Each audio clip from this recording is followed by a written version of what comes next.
প্রথম ফুটবলার হিসেবে ৯০০ গোলের অনন্য মাইলফলক স্পর্শ করে নিজ ক্লাবে ফিরে অভ্যর্থনা পেলেন ক্রিস্টিয়ানো রোনালদো। সৌদি আরবের আল নাসের ক্লাব তাকে বিশেষ জার্সি উপহার দিয়েছে।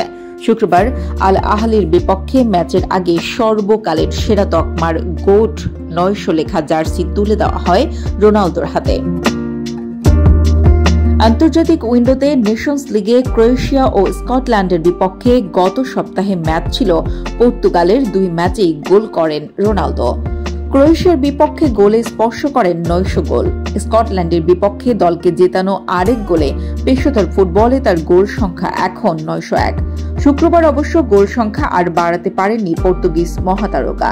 তার দল আল নাসের ১-১ গোলে আল আহলির বিপক্ষে ম্যাচ ড্র করে। ম্যাচ জিততে না পারলেও এদিন আল নাসির সমর্থকরা রিয়াদের মাঠে মেতেছিলেন রোনালদোকে ঘিরে। ৯০০ গোল একমাত্র নায়ক এই গৌরব অর্জন করেছেন, এরকম প্লেকার্ড হাতে দেখা যায় দর্শকদের। সম্প্রতি প্রথম মানুষ হিসেবে সোশ্যাল মিডিয়ায় ১ বিলিয়ন অনুসারীও অর্জন করেছেন রোনালদো। মাত্র ৩ সপ্তাহ আগে চালু হওয়া তার ইউটিউব চ্যানেলের সাবস্ক্রাইবার ছাড়িয়ে গেছে ৭ মিলিয়ন। ম্যানচেস্টার ইউনাইটেড, রিয়াল মাদ্রিদের সাবেক এই তারকা নিজের ইউটিউব সেই চ্যানেলে রিও ফার্ডিনান্ডের সঙ্গে আলাপে বলেছেন তিনি পেশাদার ফুটবলে করতে চান ১০০০ গোল।